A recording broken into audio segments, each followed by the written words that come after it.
Good morning, everyone, and welcome to the Bradenton City Council meeting on Wednesday, April 8th at 8:30 a.m. in City Hall chambers. At this time, we'll ask everybody, as we always do, we're going to do the pledge and the prayer.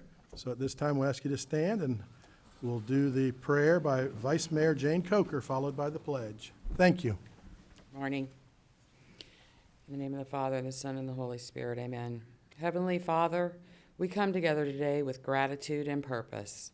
Guide us with wisdom in our decisions and help us to listen to one another with respect and understanding. Teach us to work together in unity, setting aside differences for the good of our whole city. May our words be thoughtful, our actions just, and our hearts focused on serving others. Bless this meeting and all who are present, that what we do here may bring positive change to our community. Amen. Amen. Thank you. Join us in the pledge. I pledge allegiance to the flag of the United States of America and to the republic for which it stands, one nation, under God, indivisible, with liberty and justice for all. Thank you, and we'll call this meeting to order. Madam Clerk.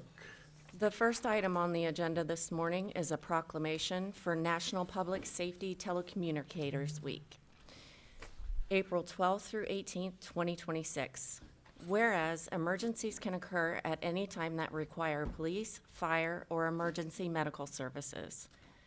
And whereas when an emergency occurs, the prompt response of police officers is critical to the protection of life and preservation of property.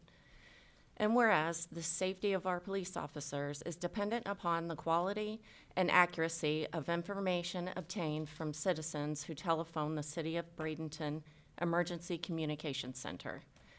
And whereas public safety telecommunicators are the first and most critical contact our citizens have with emergency services.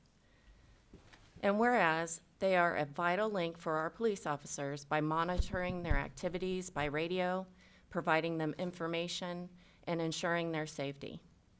And whereas public safety telecommunicators of the Bradenton Police Department have contributed substantially to the apprehension of criminals. Each dispatcher continually exhibits compassion, understanding, and professionalism during the performance of their job. Now, therefore, be it resolved that I, Jean Brown, as mayor of the city of Bradenton, Florida, do hereby proclaim April 12th through the 18th, 2026, as National Public Safety Telecommunicators Week in Bradenton, in honor of the men and women whose diligence and professionalism keep our city and citizens safe. And who do we have accepting that today? Manager Brad Myers, Bradenton Communications, and one of our supervisors, Mike Carr, on day shift. I want to thank you all very much for your acknowledgement and appreciation for what we do and try to provide for our citizens and our officers. Thank you. Well, we definitely want to thank you and your whole team, because when seconds matter, you guys are right on the spot. And there's been a lot of things that we've been at over the years that the pressure is on, and your team has definitely stepped up. So we appreciate that. So thank you. And Chief? Mr. Mayor. Thank you, Mayor, Council. Brad's a man of few words, but I will highlight a few things. Last year, 2025, 14,000 plus calls, 911 calls came into that center. Bradenton PD initiated over 104,000 calls for service last year, both initiated and dispatched. And whether it's initiated or dispatched, excuse me, it goes through that center. And one thing I want to say is, they are the first responder. They handle people in crisis, they calm them down, and they get the information to us, and they do it in record time. We're well below the national average for time from call to their center to an officer being dispatched, and it's a testament to him and his team for the work that they do. They're phenomenal, and we saw it last year. They help us solve cases. The homicide out east, because of the due diligence of dispatch, we had a suspect in custody in less than 20 minutes, and that's unheard of in today's time. So I can't say enough good things about this center, and next week we'll honor them with food and treats, and looking forward to it. So thank you very much. Thank you. So let's get a picture. You don't get to go away. Stand right in front there, and we'll stand up here, so we have some vertically challenged. No apple box? Yeah, she's, On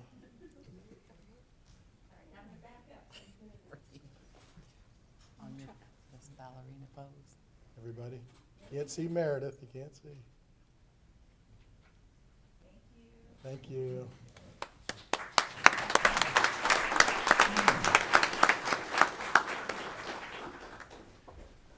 Madam Clerk.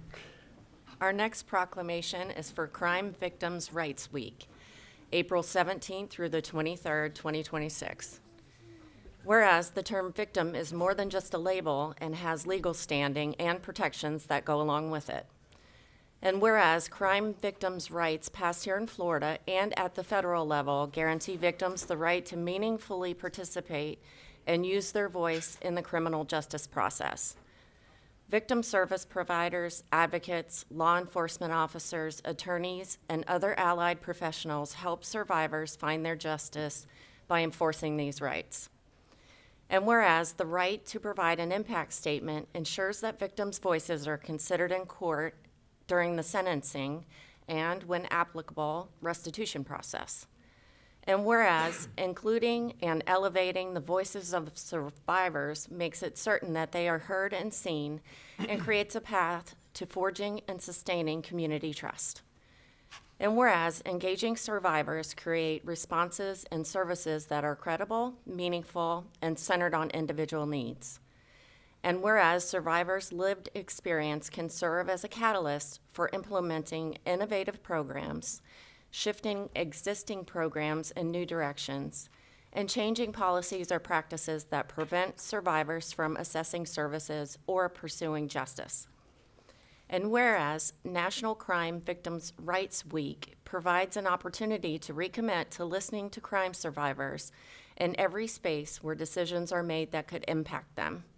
Manatee County Sheriff's Office Victim Advocate Unit is dedicated to amplifying the voices of survivors and creating an environment where survivors have the confidence that they will be heard, believed, and supported. Now, therefore, be it resolved that I, Jean Brown, as mayor of the city of Bradenton, Florida, do hereby proclaim April 17th through the 23rd, 2026, as Crime Victims' Rights Week in Bradenton. Signed, Jean Brown, Mayor. Thank you. And who do we have coming forward for this? Everybody.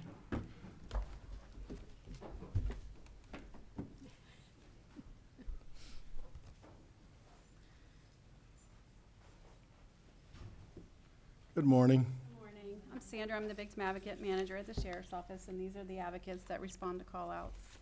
We have 6 of us. On behalf of the Manatee County Sheriff's Office Victim Advocate, thank you for the proclamation recognizing National Crime Victims' Rights Week. We truly appreciate the support and acknowledgement dedicated to the victims and survivors within the city of Bradenton and our entire community. Thank you very much. Thank you. And I think one of the things that we really do as a council up here is we collaborate with our whole community. And what a lot of people don't realize, even though we have a sheriff's office, we have Bradenton Police Department, we are still one county, and we're within the county. And a lot of citizens don't realize, and a lot of elected officials don't realize, that almost 49% of taxes collected by the city of Bradenton pass through to the county, other than in CRAs. But so really, we are paying county taxes, and we all work together.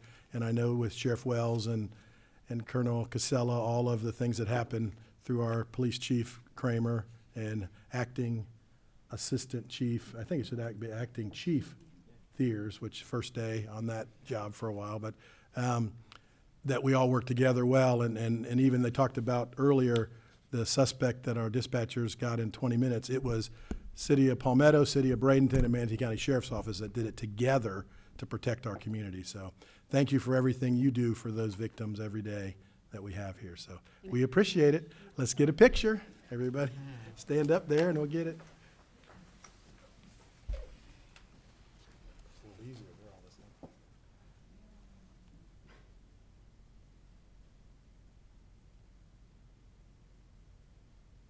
Thank you.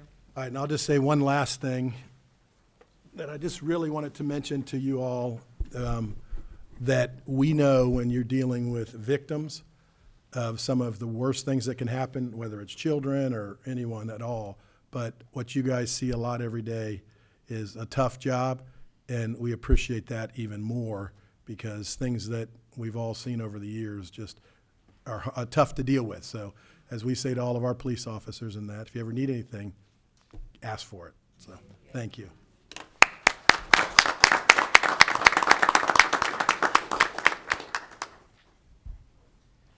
Madam Clerk.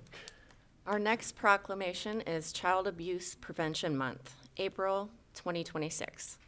Whereas child abuse and neglect remain critical issues in Manatee County, with more than 200 children removed from their homes each year, a rate of 5.3 per 100 children, compared to the statewide rate of 3.7. And whereas the leading causes of child removal in Manatee County are caregiver substance misuse and inadequate supervision, demonstrating the urgent need for protection, education, and family stabilization support. Whereas child abuse and neglect can cause severe, costly, and lifelong problems among society and victims, such as social, criminal, and academic difficulties, and emotional, physical, and mental health challenges.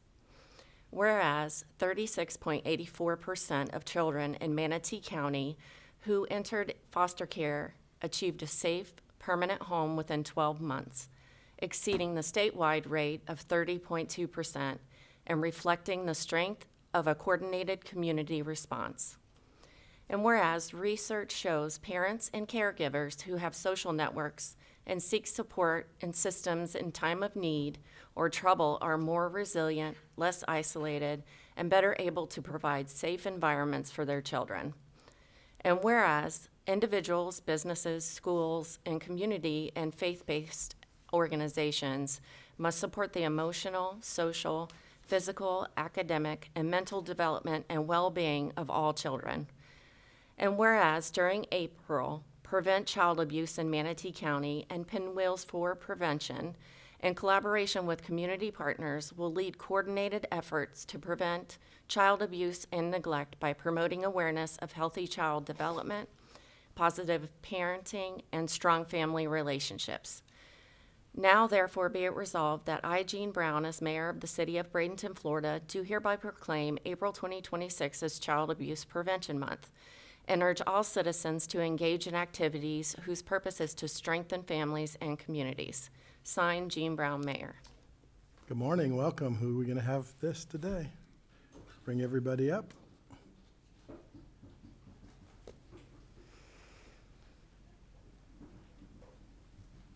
Great group, thank you.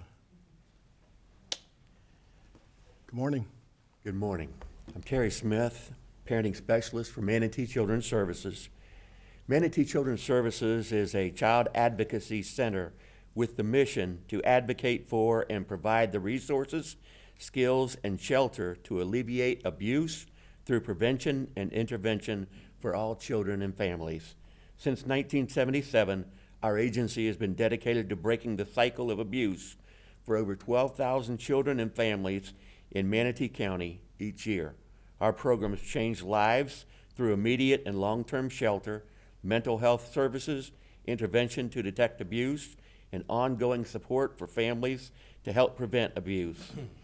As the only child advocacy center in Manatee County, MCS also functions as the county's only emergency shelter respite for abused foster children. I am proud and honored to be a part of Manatee Children's Services. We also are a collaboration with Safe Children Coalition, and we have some of them here with us today. We thank you, Mayor Jean Brown and Bradenton City Council, for your recognition. It is appreciated. Thank you. And again, as we know, we've said this up here because my involvement with the Boys and Girls Club, but children may only be 25% of the population, but they're 100% of our future. And if we don't try to protect them, and especially those that need us the most, we appreciate what you do every day. And again, see a lot of things you don't want to see, but you're out there doing it. So, and the collaboration is great. So we really appreciate it. So, get a picture? Wait. Stand up here. We'll get everybody lined up, and David will take the picture.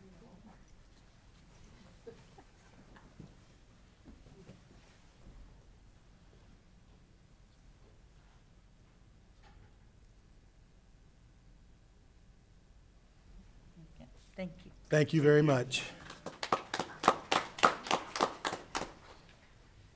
Did you get a drink of water, Madam Clerk? Yes, sir. Next, thank you. Our last proclamation this morning is for National Arbor Day, April 24th, 2026. Whereas in 1872, J. Sterling Morton proposed to the Nebraska Board of Agriculture that a special day be set aside for the planting of trees. This holiday, called Arbor Day, was first observed with the planting of more than 1 million trees in Nebraska. And whereas Arbor Day is now observed throughout the nation and the world. And whereas trees can reduce the erosion of our precious topsoil by wind and water, cut heating and cooling costs, moderate the temperature, clean the air, produce oxygen, and provide habitat for wildlife. Whereas trees are a renewable resource giving us paper, wood for our homes, fuel for our fires, and countless other wood products.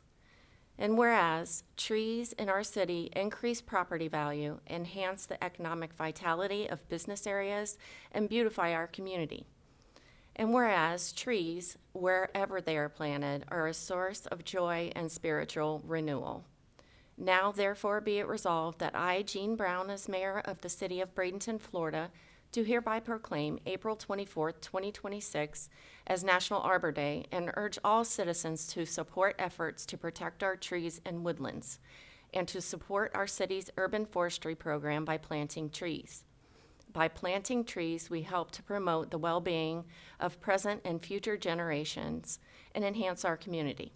Signed, Jean Brown, Mayor. Thank you. And who do we have for this?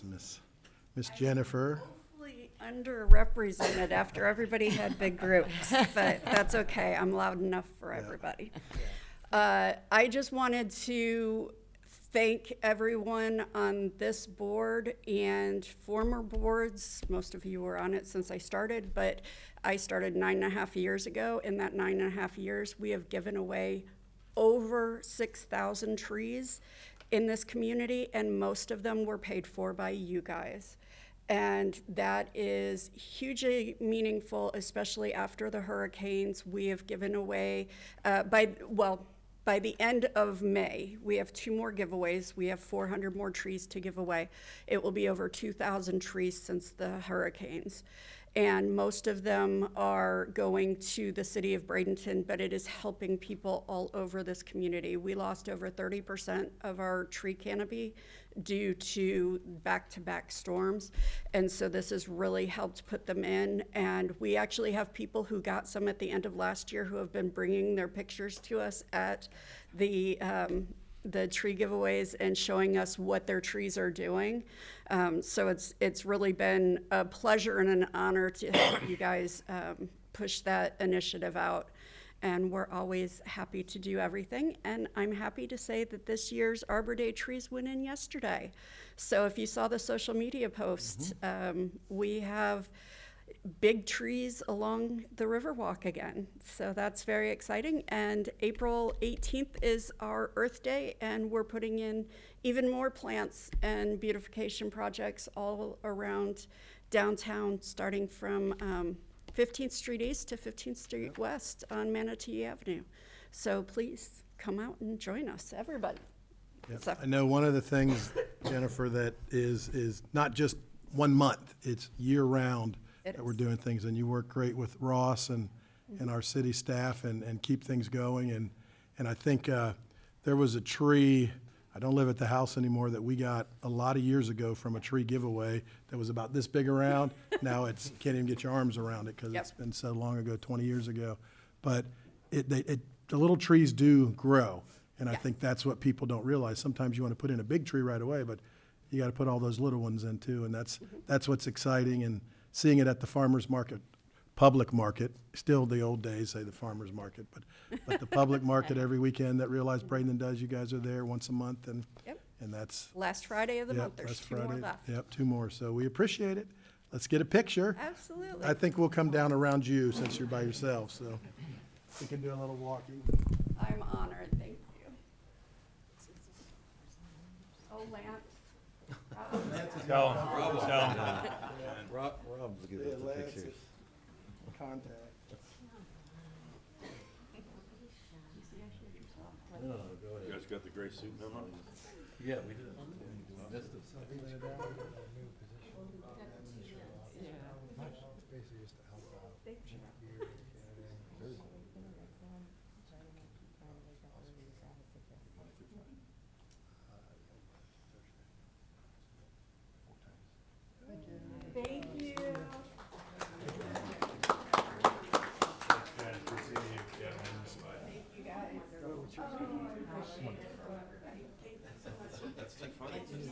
Yes.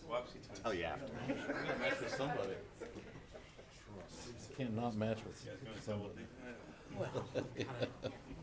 People moving the chairs around. Mr. Mayor? A little bit, yeah. Did I hear something? It was me. Oh, hi. I just wanted to thank Jennifer.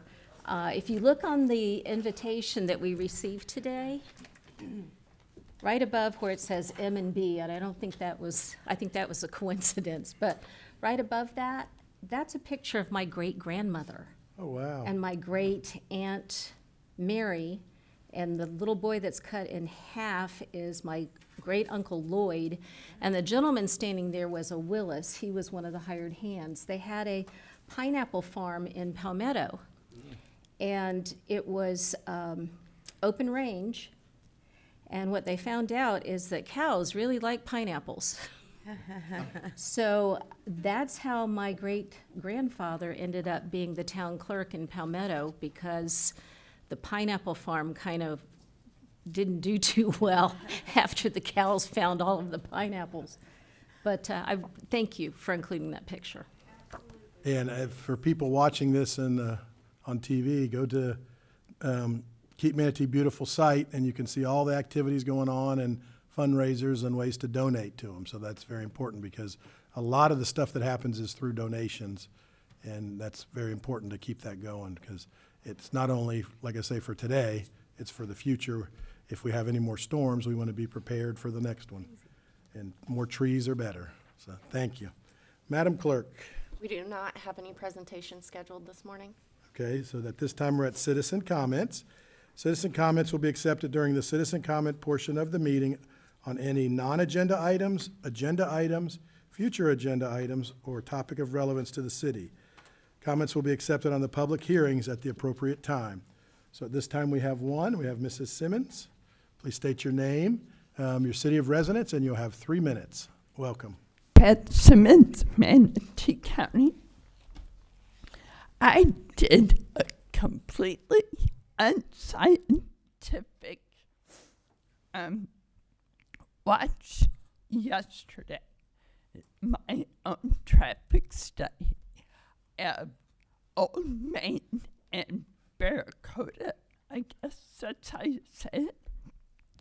And the reason I did it is last week I saw a kid with his sighted guide he had a white cane trying to maneuver that intersection. And I thought, if he tries to do this on his own, he'll never make it. So I decided to sit and do this. From 11 o'clock yesterday to 1, so for 2 hours, I saw a total of 113 vehicles run that stop sign.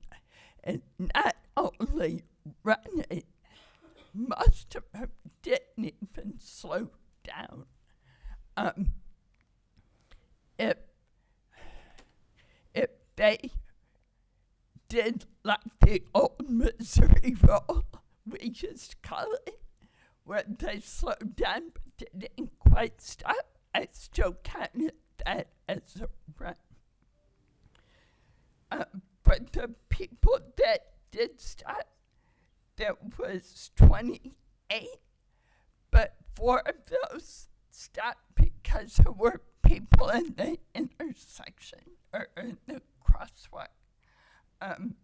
4 because the traffic ahead of them had stopped to and one because a bus was turning and they had no choice.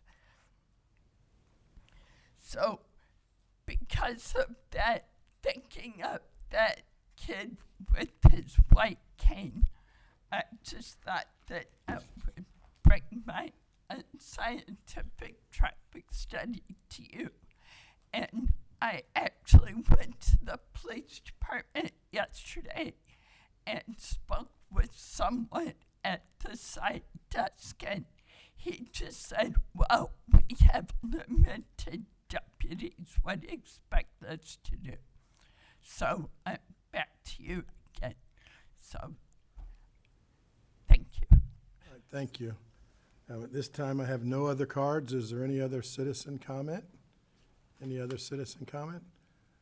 Seeing none, we'll close the citizen comment. Chief Thiers. We'll address it, sir. All right, thank you. All right, moving on. At this time, I'm going to do one thing. I'm going to ask Mr. Perry to introduce somebody today. Sure. Council, Mayor, and our distinguished audience, on the dais today is Corey Phipps. Corey is the new Bradenton Fire Department administrative officer, and so he is in the executive senior management over there. Ms. Phipps been with the city for about 10 years in the fire service, and he actually had come out of a pretty impressive military background as well. He was a chief of a crew that serviced Abrams A-1 tanks over in the battlefields and the bases here in the U.S., so he knows how to work on some fairly heavy equipment. Yep. And of course, fire service has a lot of different types of equipment and the like.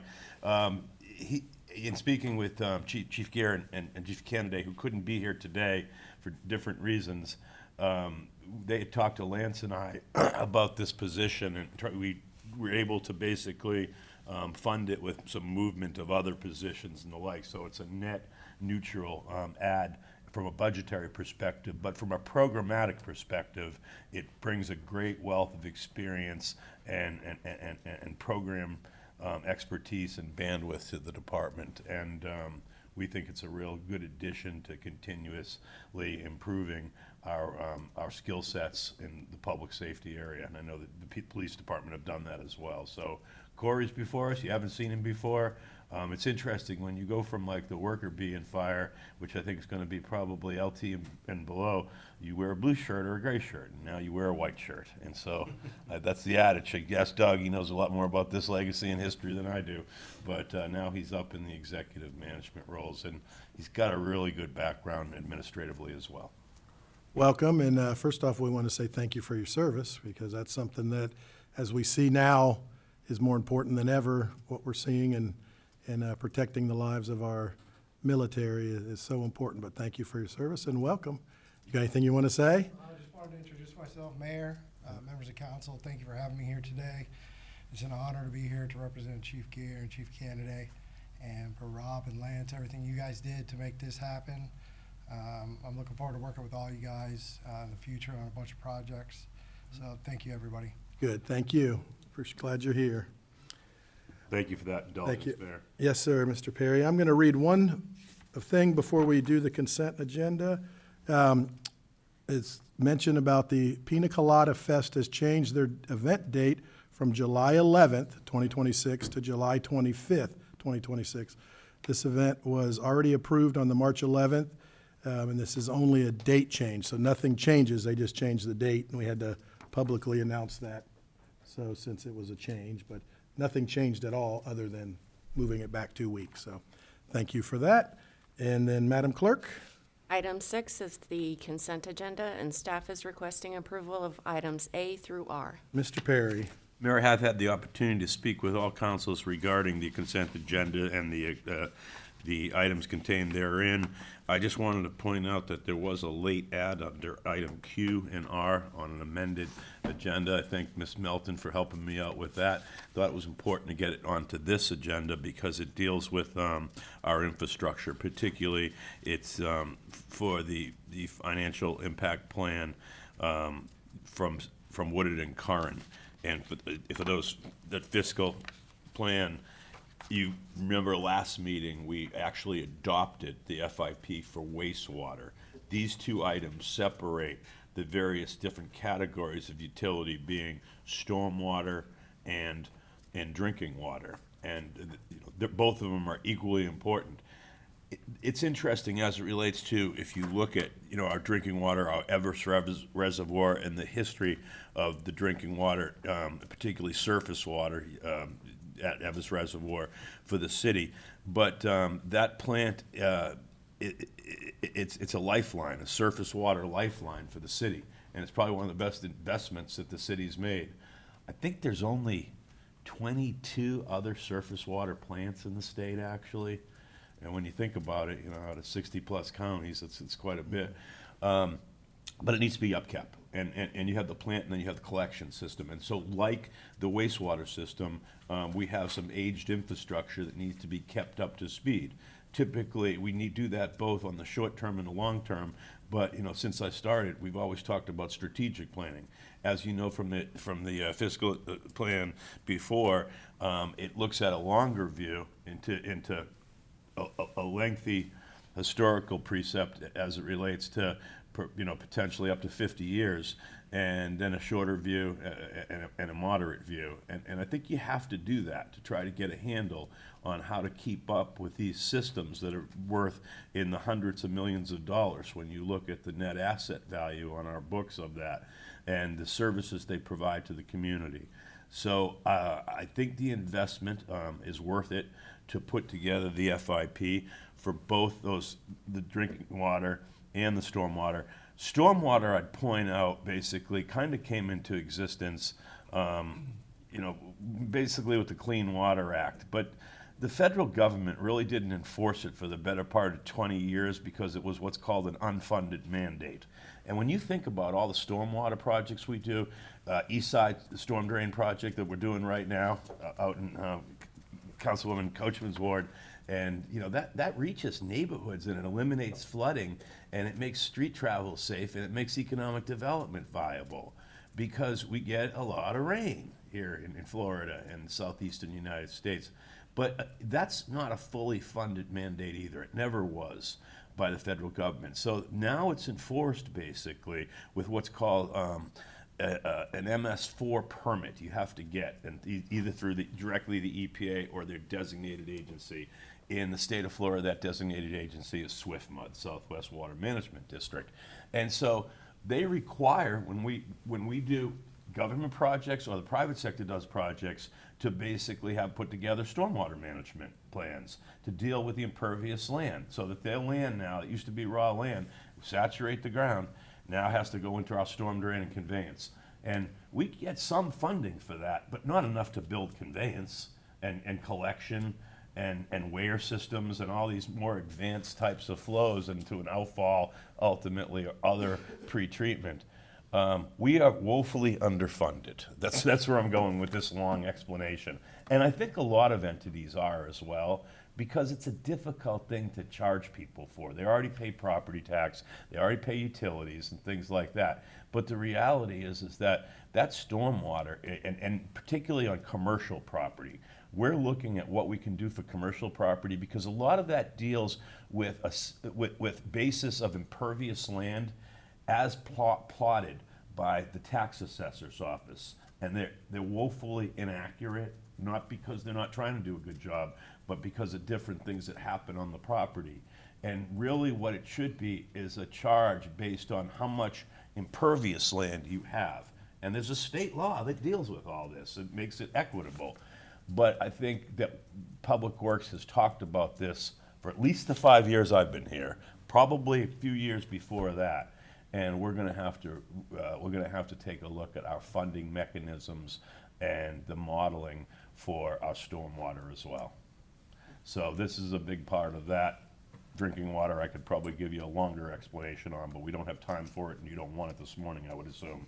But these are obviously technical things that myself and my staff and our consultants deal with, and they're doing a good job, really good job. I think Irv's out there and his team, and you know, our engineering has been supplemented. Anthony Benitez has done stormwater engineering as a lead for the county for about 18 years. He's probably one of the best in the area. Lance, you want to just add anything? Yeah, just real quick on the stormwater. The stormwater is part of our rate study as well. So it's not a forgotten utility. So I just wanted to add that as well. Well, we do know that stormwater, when we had the storms of '24, you know, the stormwater, and when that 18 inches of rain in Sarasota, Manatee County, affected our bays and waterways the most because everything washed into them. Right. And so when you're doing stormwater, the ponds and all that are filters. And that's one of the things that, something that, you know, we can control a little bit, but we don't control a lot. But we don't have the building that others do, so we're not able to do big ponds like neighborhoods do anymore. So we have to do other ways, and that's what I know we've done. Village of the Arts is probably one of our most successful stormwater projects that is finished. And when we had that rush of rain during the storms of '24, there was no issues in Village of the Arts. And one of the things we're doing with City Park is even growing that. So it's not just a city park that's gonna be fun to look at, it's also gonna be what's gonna happen underneath the ground. And that's probably what has taken the longest on that project, is the stormwater in that area, to improve it even that much more. And all of us know about it. I lived it a little bit. Pam probably lived it more. And Ms. Barnaby was here really through that, which was Roger's projects that used to be 2 feet below stormwater level. And so, you know, and you would go over there and help my friends clean out on Saturdays because they just basically dried it out and moved back in. And that doesn't happen anymore. And we're trying to eliminate it in other areas. Now, Ms. Moore, if we have a 6 feet rise in the river, we can't do much about that. So, but anyway, Ms. Barnaby? I just wanted to share because, and I think I've shared this before, but just to remind everybody, in 1998, the city decided that it was going to do something about collecting money for stormwater runoff and projects. So it was set up, and I believe it was either every property was charged 25 cents a month, or it was 50 cents a month. But what that meant was Mark and Mary Ann Barnaby paid 25 or 50 cents a month for our property at our house, and Walmart on Cortez Road paid 50 cents a month. Right. It was just a very one-time fit. It was one of those crazy things where I'm thinking, this makes no sense to me. And that's one of the things we're going to try to revise, In so the that rate there's study, equitable yeah. distribution of the rate. I just close out, Mayor was talking about, you know, the storms of 2024. If you just look at the third quarter, I think it was, might have been it was the third quarter, because it was June to August, June, July, and August. We received over 49 inches of rain. Now, that's calculated as an average for the entirety of 14.4 square miles. So if you think about that's 4 feet plus. That's right below this dais. The entire city was covered with that much rain.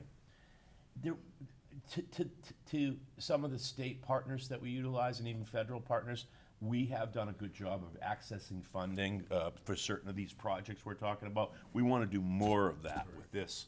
And we need these types of facilities plans and studies and planning documents to access some of that additional funding. It is much more mainstream now to be able to fund storm flood control along with drinking clean water, and wastewater. So it's part of the overall utility plan. It's a recognized utility in our 4 utilities. We have those 3 plus golf. Well, I think one of the things you did mention too, and then we'll get to the consent part of it, is you said that there was only about 20 that have their own surface well water, and that's out of almost 500 municipalities and counties, because there's over 400 municipalities. Yeah, right. And then 67 counties. So when you add that up, you know, Bradenton did well to get that, and the Mayor Evers and the council at the time, kudos. And so when somebody looks 50 years from now, we're hoping they say the same thing about us. Hey, they did well and to try to make sure, because we're only a blip in time, but we can make a difference. What you And, do now yeah. has a lot to do with where you're Yeah. gonna be 30, Yeah. 40 years Yeah. from now. And really on water, you want a 50-year plan. Right, yep. So thank you, Mr. Perry. All right, Chair will entertain a motion to approve consent agenda. So move. All right, by Mrs. Moore, and second by Mrs. Coachman. Any further discussion? Hearing none, we'll start the vote in Ward 2, Yes. 3, Yes. 4, Yes. 5, Yes. 1. Yes. Carries unanimously. Madam Clerk. Item 7A is the Edward Byrne Memorial Justice Assistance Grant submission from the Police Department. Yes, sir. Captain Giddens. Good morning, Mayor, Council. Jeremy Giddens, I am the grant manager for the Bradenton Police Department. This agenda item is the fiscal year 2025 JAG, Byrne JAG Award. It is a formula-based grant. It's about a year delayed from the federal government. This grant has a couple of specific requirements for advertisement, public notification, advertisement for 30 days, and submission, and then submittal to the governing body for approval. And so we're asking for your review, consent, and public hearing. All right, any questions? It was, and I'll just add a few things, it was posted to the city's website, the PD and police department side. It's been posted in our lobby as well. As of this morning, I have not received any public comment. Still 2 weeks to go. Any comments received will be submitted to DOJ. So we'll open the public hearing here and see. We'll open the public hearing on the FY 25-26 Edward Byrne Memorial Justice Assistant Grant submission. Open the public hearing. Anyone wishing to speak? Anyone wishing to speak? Anyone wishing to speak? Hearing none, we'll close the public hearing. And thank you very much. We don't need any approval for this. I do, yes. Oh, you do? Okay, so Chair will entertain a motion I'll to make a approve the. motion to authorize the submission and acceptance of the FY 2025 Edward Byrne Memorial Justice Assistance Grant. Second. All right, so we have Ms. Coker and I. And a chorus of 4. Chorus of 4. I'm going to go to It's a nail biter. Mr. Schuessler. Heard him the loudest because he's the closest. All right. We'll start the vote in Ward 3, Yes. 4, Yes. 5, Yes. 1, Yes. 2. Yes. Carries 5-0. Thank you, Mr. Giddens. Madam Clerk. Item 7B is the first reading for ordinance 4072. An ordinance of the City of Bradenton, Florida, annexing into the City of Bradenton certain real property contiguous thereto, generally located east of 50th Street West and approximately 70 feet south of Manatee Avenue West, identified as 507 50th Street West, parcel ID 3629100003, and 509 50th Street West, parcel ID 3629000005, and more particularly described herein, containing approximately .397 acres total and owned by Shiv Om PL and Ziva Ray LLC respectively, providing for findings of fact, providing for amendment to the city boundaries, providing for severability, and providing for an effective date. And the second reading and public hearing for that ordinance will be on May 13th. Okay. Item 7C is the first reading for ordinance 4075, an ordinance of the City of Bradenton, Florida, amending Part 1, Charter and Related Laws, Subpart B, Related Laws, Article 3, Firefighters Retirement System of the City of Bradenton, Florida, amending Section 1, Definitions to exclude contracted special details from the definition of salary, amending Section 5, Subparagraph 1, Contributions to lower the employee contribution to 9% effective upon ratification, to 8% effective October 1st, 2026, and to 7% effective October 1st, 2027. providing for codification, providing for severability, providing for a repeal of ordinance or resolutions in conflict, and providing for an effective date. And the second reading and public hearing for ordinance 4075 will be on April 22nd. Okay, thank you. Item 7D is the first reading for ordinance 4076, an ordinance of the City of Bradenton, Florida, relating to the provision of services, facilities, programs, and local improvements within the City of Bradenton, Florida. Adopting Chapter 75 of the City of Bradenton Code of Ordinances entitled Master Capital Project and Service Assessments. Authorizing the imposition and collection of special assessments against property within the City of Bradenton. Providing certain definitions and defining the terms assessment, service assessment, and capital assessment. Providing for the creation of assessment areas. Establishing the procedures for imposing capital and service assessments.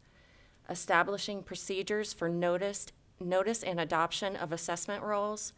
Providing that assessments constitute a lien or assessed property upon adoption of the assessment roll. Providing that the lien for an assessment collected pursuant to sections 197.3632 and 197.3635 Florida statutes upon perfection shall attach the property on the prior January 1st, the lien date for ad valorem taxes, providing that a perfected lien shall be equal in rank and dignity with the liens of all state, city, district, or municipal taxes and assessments, and superior in dignity to all prior liens, mortgages, titles, and claims. Authorizing exemptions, providing procedures for collection and assessments, providing for a mechanism for the imposition of assessments on government property, providing for issuance of obligations, declaring the provisions of this ordinance to be supplemental, additional, and alternative method, providing for applicability and severability, providing for conflicts and codification, and providing an effective date. And the second reading and public hearing for that ordinance will be April 22nd. All right. Great job. I stumbled on the last one, sorry about that. A lot of reading. All right. Yeah, have a drink of water. All right, so those are all set for the next readings and public hearings, so. And Mayor, just on that last item on Yep. 4076, I Yep. spoke with Ms. Melton. We'll be inviting folks from Ironwood Right. to come to the meeting and make sure that we have it. You're not talking into the microphone. sorry. They're not Clear gonna- understanding. Make sure we have an exchange regarding their assent and agreement to this. Good, perfect. Yep. Yeah, because that's getting started and will be done pretty Yes, sir. quick. Yeah, they're actually starting MOT set up this week, and construction will actually start Monday or Tuesday of next week. Yeah, and I've been over there a few times, and I know Ms. Barnaby has, and they're very excited, and I think that the majority of the people with our concerns have got out to know this is a good thing, and it's working forward. And we gave them many options Right. on how to do it, and I think even some of them are working within their personal space of asphalt that they're gonna work with our company and pay for it. So, Right. so kudos to all of the city staff, Mr. Williams and Mr. Perry, to pass it down. They've all done a great job, and Ms. obviously with our Melton's helped public works. quite a bit as well. Yeah, She's and been a working key part through of it, this. so Yeah. everyone's been great at it. And All right, there- moving on, new business by department head, city attorney, or council. Mr. Perry, are you up next? Yes, sir. Under item 8A, requesting approval for partial guaranteed maximum price, GMP. If you don't talk into that microphone, I'm gonna lose my mind.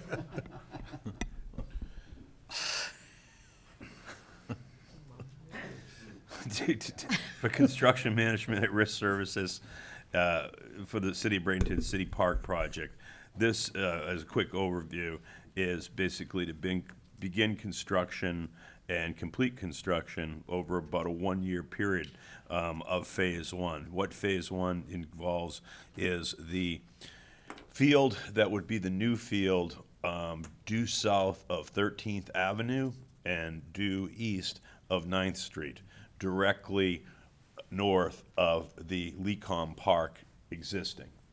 It involves basically the groundwork, excavation, stormwater that's necessary for the surface work, and then basically the construction of an athletic scaled baseball competition baseball field to meet high-level baseball competition standards for the types and dimensions of the field, the types of features of the field. It's a turf field surface. It's a rather high-grade field surface. It's not the highest grade or the most expensive, but it is certainly a very top-quality product.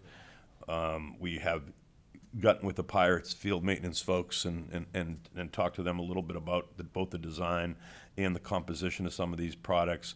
We have the architect and engineers that have had to do a lot of work and will have to continue to do a lot of work, particularly as it relates to stormwater management, because as mentioned by the mayor, a lot of that Village of the Arts project kind of conveys through that area.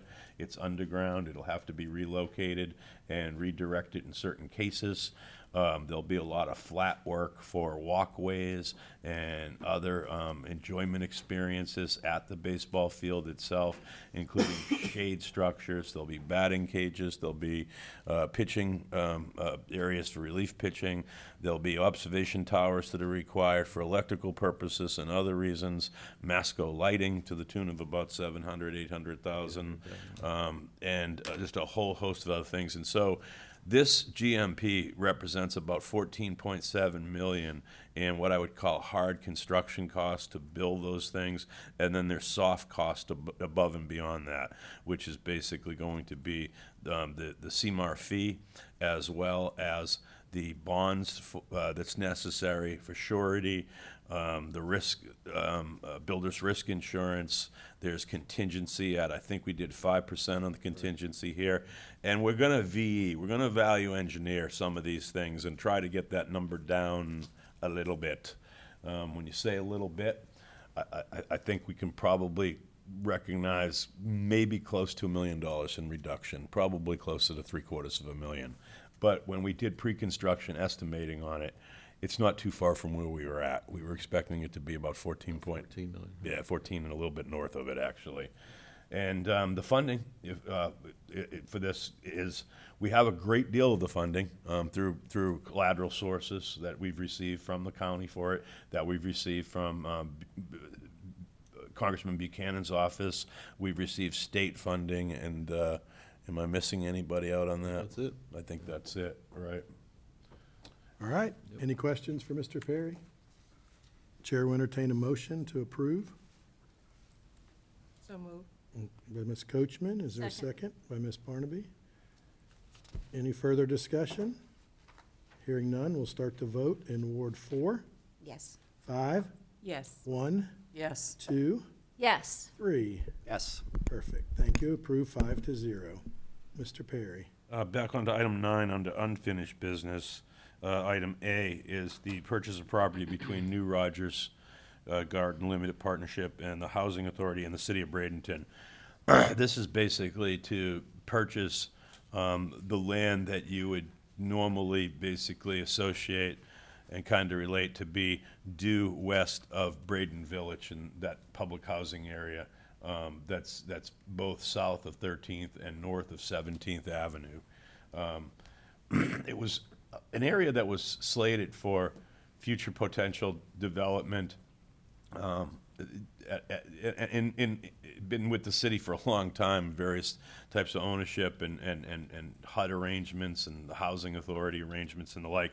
But the short version is that we would be purchasing what's really pretty much a rectangular property, again, within those perimeters of 13th to the north, 17th Ave to the south, Braden Village to the east, and as we know, I think it's 7th Street that cuts through there by Rogers Garden Elementary School and everything. That property will be used for two major purposes.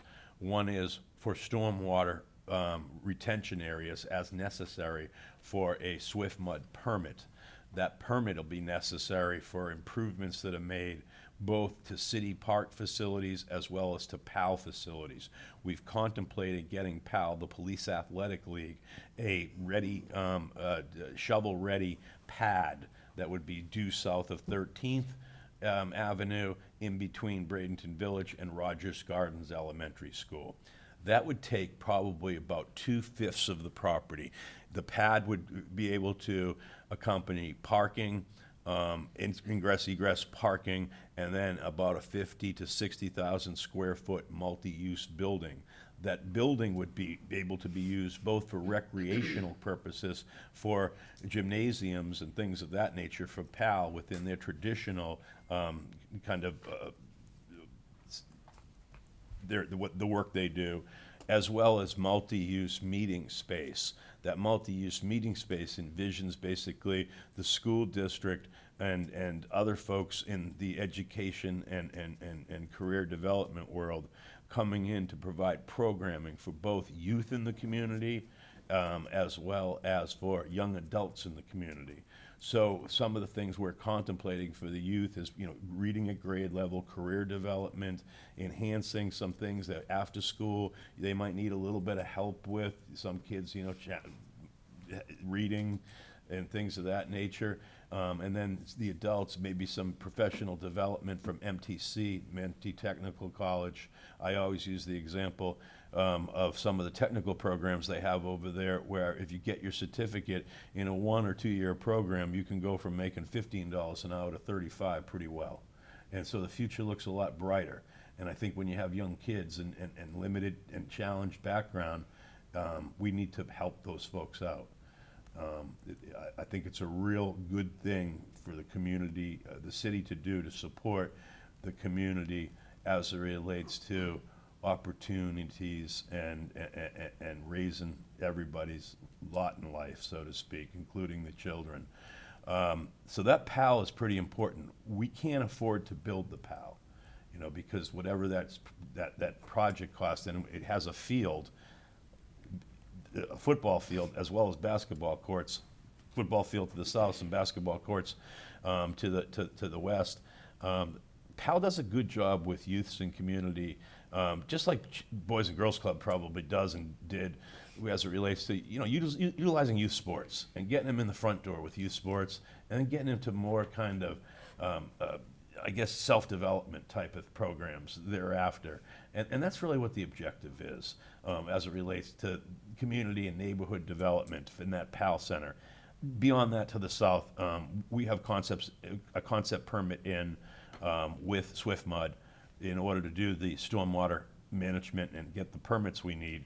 We have to co-permit, basically, the school board, Pirate City, Lecon Park, City Park itself, the PAL, and other folks. And really, when you look at that property from a technical legal perspective, and we have Corey in the back, and her and Will Robinson have done, and David Cronkite and a lot of other folks, John Tatum at Wingate and his folks have done a really good job of trying to figure out how do we take this property and unencumber it so that we can do these development things that we want to do, objectives, the building pad for PAL, and ultimately the stormwater.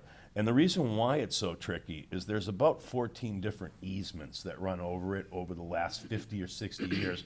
Many of them are abandoned in place, but the holders of those easements, some people don't even know they have it. But David Cronkite, who likes to go down to the property clerk's office and looked at the records from way back when, goes, guess what? There's an easement that goes through there. And so trying to resolve that has been tricky.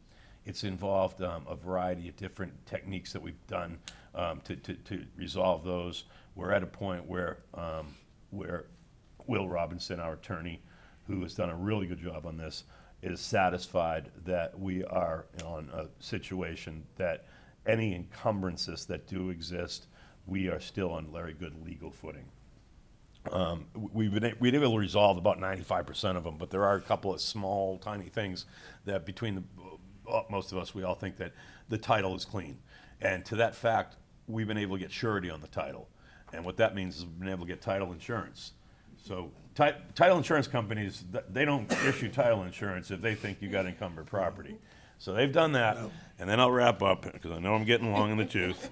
The survey work, too. So it involved a lot of survey work. It's 11.3 acres. The funding source for it is basically going to be 100% from other funding sources, not city funds directly. Funds that were given to the city for acquisition and development of the park. The purchase price is $1.35 million, and then it has some closing costs that are particularly higher because of some of the things I outlined in my long summary of our long road to basically get to this point with the property. I appreciate that, and again, we see it every day. Sometimes the council hears parts of it and can only really bring it up in this meeting as because of sunshine. So I think the public really needs to understand through this, as well as through the county, a lot of things are happening in our community that are going to make things better as we go forward for the entire community. And it's not just baseball fields.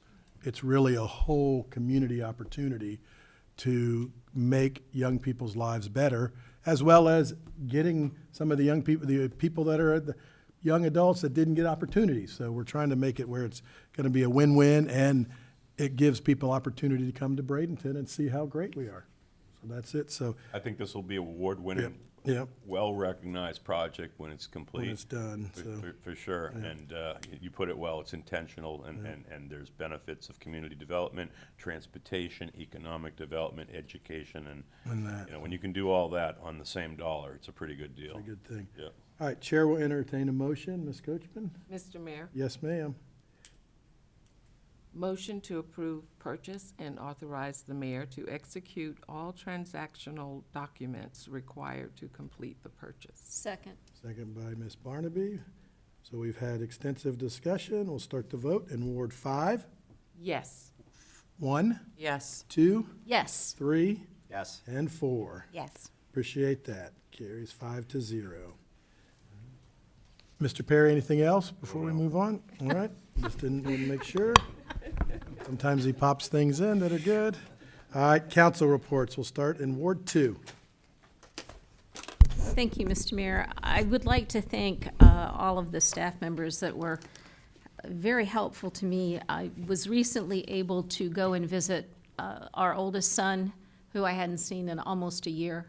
So it was very helpful to have Ms. Milton and Ms. Thomas and Mr. Williams keeping me abreast of what was going on and sharing if I needed to return a phone call or whatever it was. I appreciate it very much. I always know when I go, I can try to relax a little bit because you all are doing such a fine job for the city. So thank you very much. It was very bittersweet coming back and learning of the passing of Connie Butler Novak. Her father was Claire Butler, the veterinarian. They've been in the community a long time, and that was quite a shock to me to find out. And then our own Dr. Burton lost his father, Ken Burton Sr., and I think the information about that was sent out by Ms. Kaiser as far as the services and such. And then for those of us that were at Manatee High of a certain age, can always remember Coach Eddie Shannon. That is a huge loss. I know he was 104, but he was someone that this community held in high regard, respected. And I don't think we will ever realize everything that man did to help us get to the community that we are now, to go through integration in as much of a peaceful process as possible.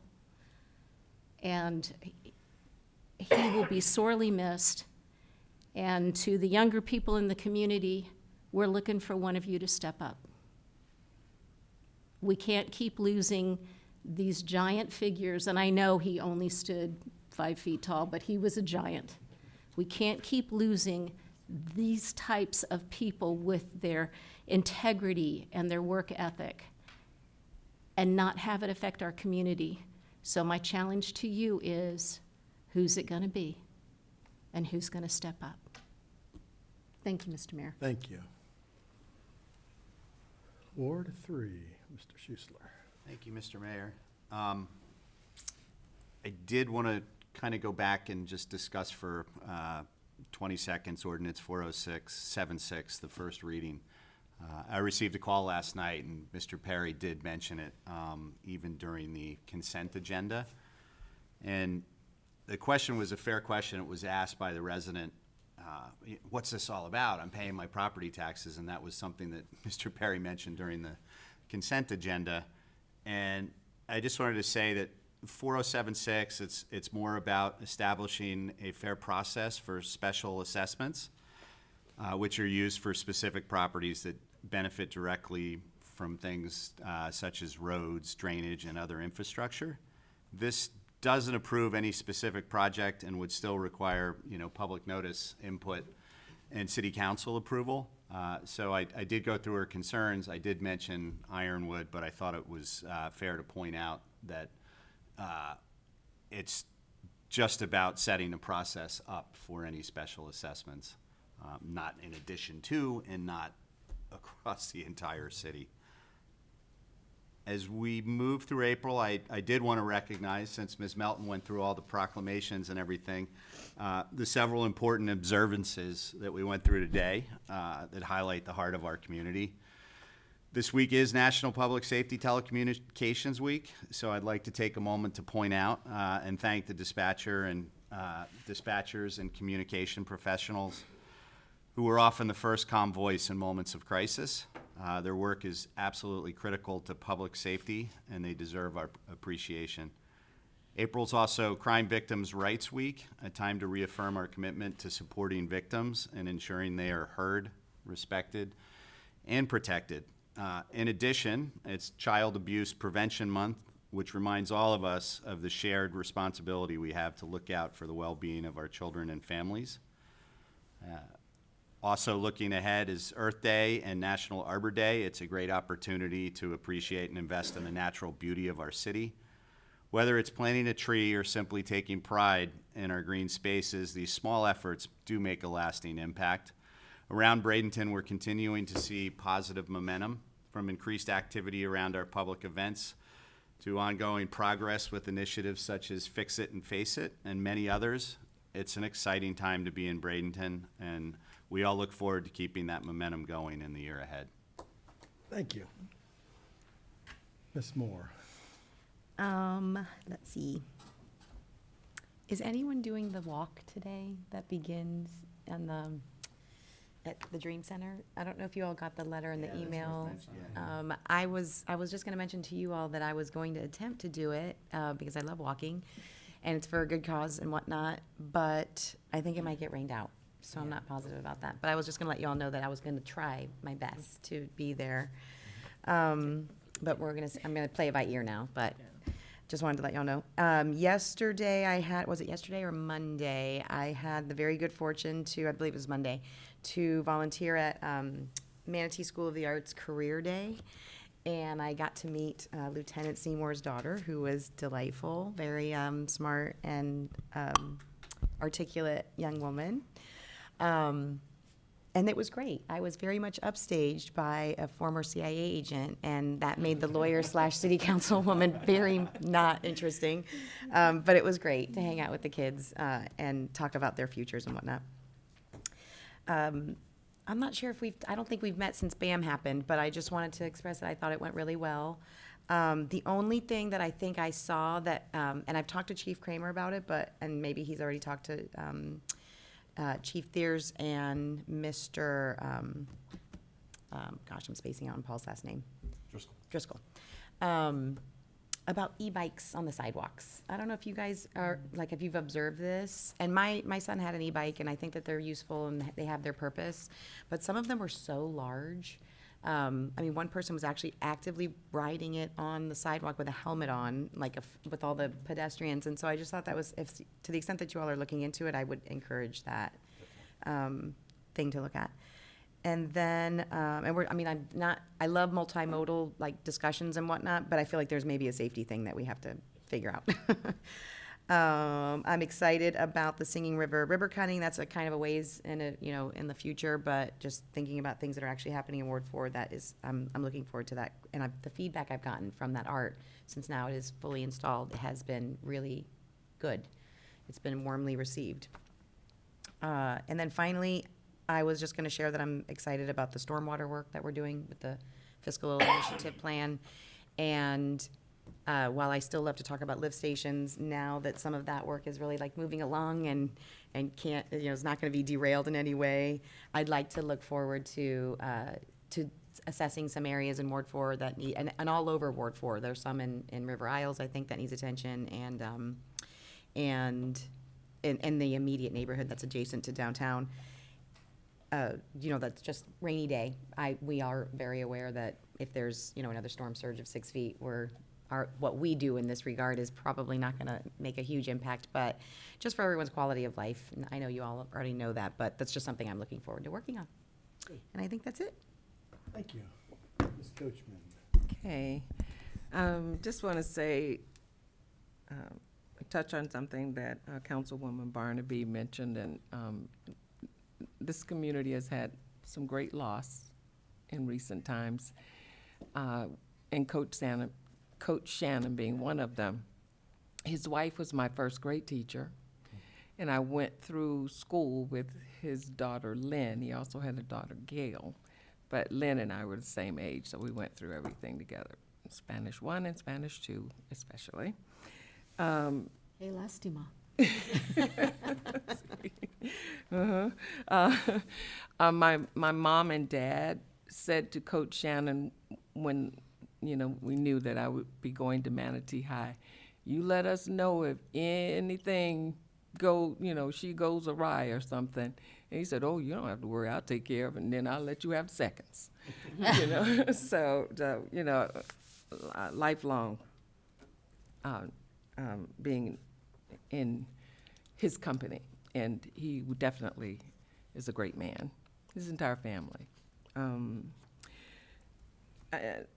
I appreciate that you're going to, take one for the team in the walk, hopefully.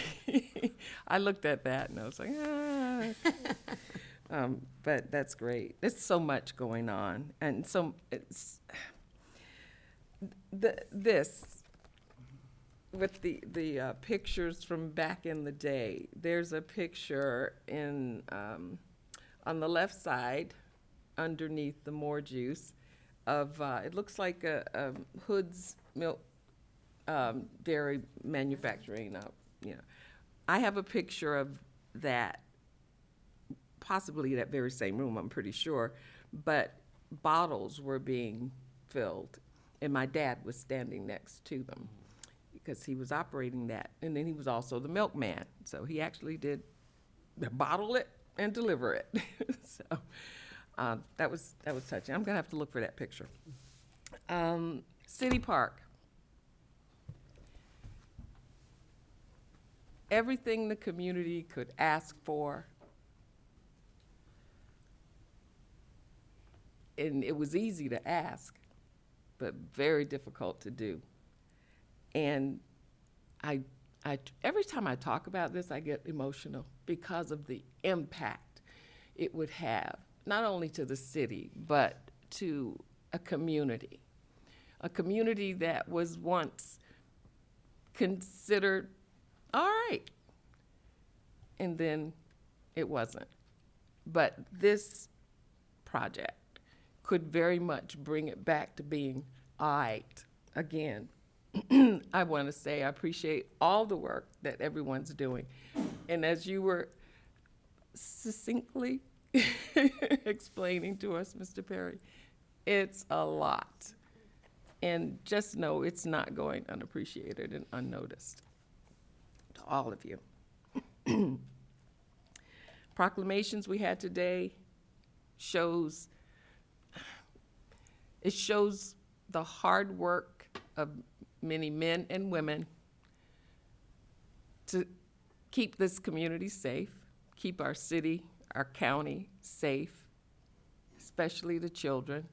I work at a school, so a lot of times I see what they're dealing with, but once I report it, they're dealing with it for a long, long time. And just much appreciated all the work, hard work that so many do to keep this city, this county safe. I'm going to stop because I said I was not going to get emotional about anything anymore. So much is coming up. DeSoto? Yes. Yeah. So we're going to be having some fun, that's for sure. I'm glad April Fool's Day is over, though. That was not good. So anyway, Ward 5 is alive. Thank you. Vice Mayor Coker. Yes, thank you. Let me get to my notes. Oh, of course it's gonna take me. Sorry. No, I don't. No. I don't. I don't know why it's not doing it. You've jinxed me. No. No, I don't. I promise you. You do it all the time. Hey, girls. Okay. I wanted to begin, I had an opportunity to go to Music in the Park. I would encourage everyone to check out the upcoming offerings. Realize Bradenton, I want to thank them. It was a wonderful evening. That we had great music, great weather, and the Riverwalk just looked wonderful. And I also wanted to recognize them for the success of Band Fest. I've heard lots of wonderful things about it, and it's just another great offering for members of our community to get out and enjoy our wonderful town. And when you couple that with, we had the ribbon cutting at the new and improved Herrig Art Center. I would encourage everyone to check it out. The art facility is state-of-the-art for several different mediums, and I would encourage you to go and take a tour. I think they are proud to show it off. And they have the upcoming Snatch It event on April the 18th, which is a fun event, and it helps support the Art Center. So If you have not been, it is hysterical. It is the most fun. one of the biggest snatchers. Of course, I'm sure you've all noticed, there's a lot of activity going there at the Manatee Performing Arts Center because it is well underway with their construction of the new Conservatory Sarah Studios. So the arts are definitely alive in downtown Bradenton. And even if you're not a big arts person, what I would say is that you need to appreciate that that the arts and cultural arts that will all benefit the entire city because it creates jobs, including not just for artists, but for technicians and the administrative staff. And it brings local businesses revenue, and you have people spending, and the average is $38 a person per event for local restaurants and retail stores. So that just benefits everyone, and it draws visitors from outside our community. And a vibrant arts scene makes cities more attractive to other businesses to relocate here, and it gives us a creative workforce, and it boosts our overall competitiveness. So I'm very excited that Bradenton has got such a great cultural arts community that's growing, and I think it dovetails so well with City Park, which is so exciting. And focuses on all the events, all the sports. So it gives something for everyone and makes us a much more dynamic community. And hopefully a younger demographic will follow, and that will help. Maybe we all talk about how much we want our kids to want to stay here and not just move away. So I just wanted to bring that to everybody's attention, and that's all. Thank you. A lot of stuff's been said and very exciting about what's happening with City Park, obviously. That's something that is finally now, we're going to see stuff. Been working behind the scenes a lot. And again, I want to thank Mr. Perry especially because he got the vision right when he came in of what it can be. And I think he's worked hard with everybody, but with the staff. But without him guiding that direction, I don't think we would have ever got there. And as we know that with PAL, that's going to be, that building will be a separate, but without us getting that first part of it, it wouldn't have happened because of the intricate everything in that land. And it's not just buy one piece of property and move on. It's everything happening, and the staff has just done such a great job at turning that into what it can be. And we're now months away from things instead of years away. So that's the exciting part. Obviously, BAMFest visited for a little while and was able to watch the whole day from where we live. And it was just exciting. I think more people than last year. I realized Bradenton did a great job at, I think, looking at year one and saying, how can we make it better?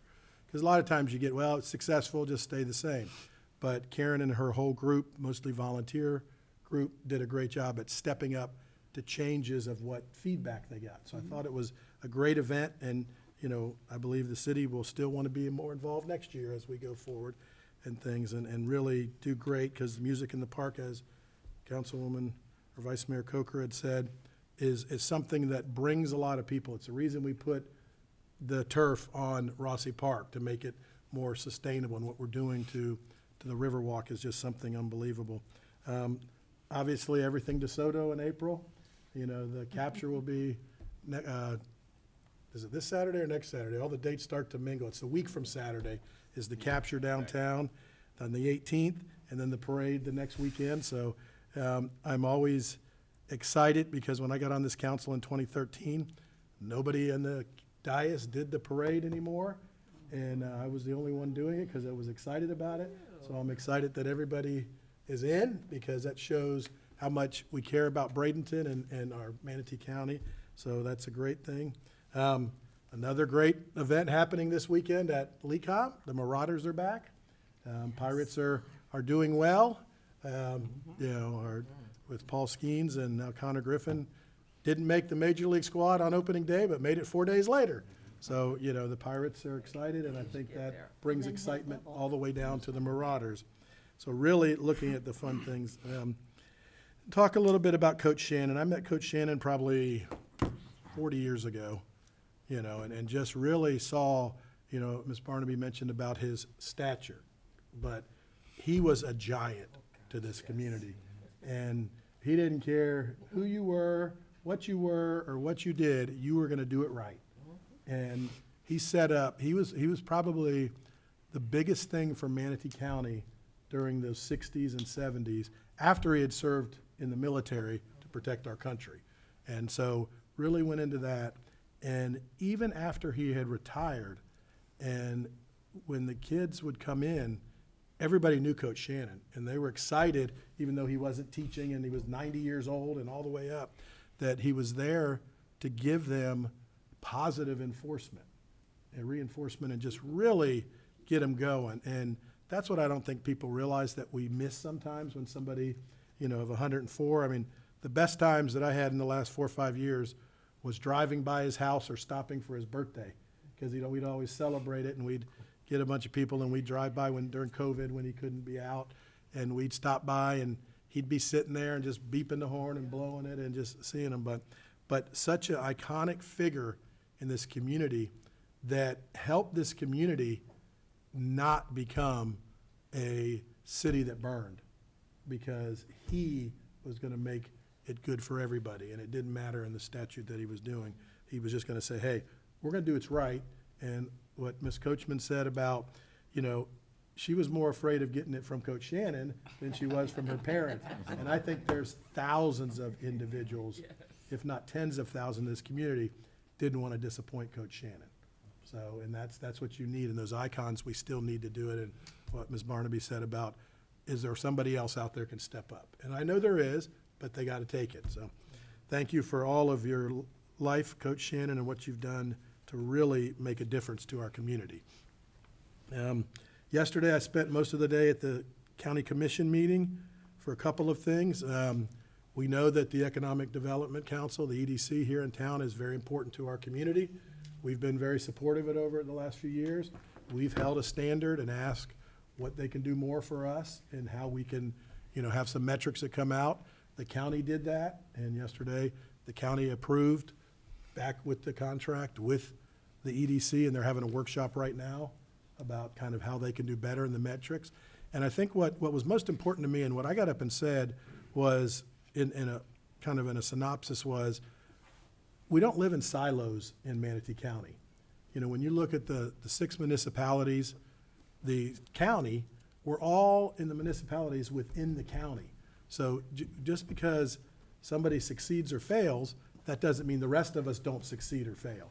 And I think it's very important for all elected officials to understand that if Manatee County fails, the city of Bradenton fails in a way that is not good for our citizens. Because all of us are county citizens, but we live in a little municipality where we're able to maybe do a little bit different in that area. But it's important when the county succeeds, we succeed. And one of the things is that I said to the county commission was, how many of us in this room, and I'll bet you in that room, in this room today, most everybody in here is staff, so you probably know it, but when you drive down Manatee Avenue, do you know if that business on the left or the right down Manatee Avenue is in the city or the county? And literally, you have businesses in the same parking lot that Target is in the county and Publix is in the city. So that's the same parking lot. So we all succeed together. So we all have got to work together, and that was one of the most important things I look at is collaboration of how we do that. So that was the first part. And then the second part was Turning Points was on the agenda to kind of do an LOI, letter of intent, to actually get some property over off 26th Avenue East, which is right, some people know the UPS building on 301 or the old 84 lumber, but the county has moved a lot of their staff out of their public works building to a building out east that opened up that building to become Fresh Start Manatee. Fresh Start Manatee will be operated by the Sheriff's Department, and that will be mostly for the men that need it in Manatee County of all, help, homelessness, and different opportunities of maybe some mental health. Well, right next to it is an 11-acre piece of property that the county agreed unanimously to do an LOI with Turning Points to get it so they can start their fundraising to move Turning Points from 17th Avenue, which gives an opportunity for us to then start some revitalization. It's a 3 to 5 year plan, but that's okay because our city park is a 3+ year plan and everything is in the snowball effect. So again, that's not living in the silo. The county actually put $4.1 million, I believe, at one of their last meetings to go towards that Fresh Start. Well, you also think county moved some of their services from the building downtown at it. That is a snowball effect. There will still be the same number of employees in that building. So it doesn't change the numbers. We have to be the county seat. And I'm saying a lot of this because of, you know, I want the citizens to hear, everything is a snowball effect when something happens. It can be a good or bad effect. This gives opportunity for the women that now is open under one roof on 57th Avenue East with, I believe, 40 that can balloon up to 120 as we get going. The males will have a place to go when Fresh Start opens, hopefully within about 9 to 10 months. Fund it to get the first part of that. That will, I believe, open at 80 to 100, which then will snowball into Salvation Army becoming the family pod, 26 family pods. Through our CDBG monies, we have been able to give them to the city. They've been able to upgrade their building. The generator hopefully will be on soon. There's other monies that will come through them with some donations from generous people in our community to help get the planning done. And when the men are able to move over to Fresh Start, it'll be a 26 family pod. And we know family is mom and dad and children, but most of it's mom and children. So there's opportunity to snowball all of this into it. So we're not living in a silo, well, Bradenton wins, Manatee County loses, or vice versa. We're doing it together. And that, to me, is what is important. We all can have different political times, but we all believe anytime you can help somebody in Manatee County, it's important. And as all of us said, and it was even said up there on the dais yesterday at the county, you can't always talk about things with each other, but we can only talk about them when we're together. But I think the mission of Manatee County and all its elected officials is moving our county forward and making great strides for helping others. And there's different ways to do that, but we have done it in a great way. And I think we will continue, I will always continue to help those 25% of our world that is children, but they turn into us. So they're 100% of our future, and that was something I learned, 25 years ago at a conference. And I've loved that ever since. Because without the children's future, we don't have a future. Generationally, it changes. And so it's a great thing, and I think, I can talk about it. And obviously, I don't have a tie on today, but I have my Ducky shirt. Saturday, one of the things that happened with the hurricanes, is a kind of a sad thing that we lost caddies, but a good thing we were able to figure out with moving the Duckies to the Great Lawn and the day dock area, and last year was the first year of it, and it was very successful. Pace Center for Girls, obviously children that are having some chances to make their lives better at a situation that wasn't so good at times. And when you look at what that Pace Center for Girls does and really changes, again, it's just outside the city limits on 26th Street, but you know what? It's still our girls and our families that we're helping. And so if you're out and about, you want to go to AMOB, I think you can still buy your ducks. There's still opportunity, $5 a duck, and you can win a lease for 2 years on a Jeep from Firkins. Or I think there's a big money prize too, that $5,000 for a little bit. So go out and then support, that part of our community. It's exciting, and there'll be, I think, about 35,000 ducks in the river for a short time on Saturday morning, early afternoon, and it's just an exciting time. And thank you for all that they do for our community. I see Mrs. Moore, you have a comment? Yes, I was so glad that you brought up the Turning Points proposal because I just attended a community meeting for the Bishop Parker's feasibility study and had, for the first time in some time, I had heard rumblings about what they were proposing, but I saw Kathleen Kramer's presentation and what they're calling the exchange, and it was really impressive, and I think it's going to actually serve they serve so many Alice populations in addition to, what I think everyone thinks Turning Point's homelessness, but they do so much more. And this exchange concept, I think, could really be a game, really move the needle on helping even, homeless people, but also people that are at risk for it. So just exciting. No, very exciting. And my final thought will be on a young man that I believe is attending his first city council meeting, and his name is Joey. So, Joey, you want to stand up and wave to everybody? Welcome, and welcome here. And are you from Boston, Joey? So, you like the weather a little bit better down here right now? Okay, good. Well, welcome to the meeting, and we're glad you're here and visiting for spring break in a little bit of time, and you got a great grandpa.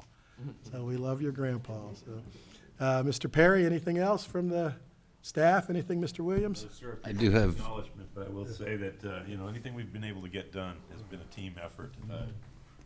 No one person gets this done. Putting together a good team's been an excellent opportunity at this point in my career, and I have found some awesome players on the team. And I want to express my appreciation for them and what we're able to do for you and the citizens. Thank you. Mr. Williams. Agreed, and I will echo that with a little recognition with some people. So our Finance Department just submitted our annual comprehensive financial plan or review for fiscal year 25. You all received a copy of that, but I just want to recognize our Finance Director, Heidi Warner-Monday, and our Senior Accountant, Linda Guth. Neither of them want to be, they like to work behind the scenes, but they do a lot of hard work, a lot of weekend work to get all that done, and so I just want to recognize them. And then I'd like to recognize our city clerk. I know. You're welcome. But I thought today was a true test of her skill set, and she did a phenomenal job, so congratulations to her. Great. Nope, everybody, we really appreciate what everybody does. And again, it's a team effort. Everybody's working hard and really making a difference for sometimes things they don't even get to, public doesn't see, and that's the hard part. But anything else from department heads? Nothing else? Then we'll be adjourned. Thank you.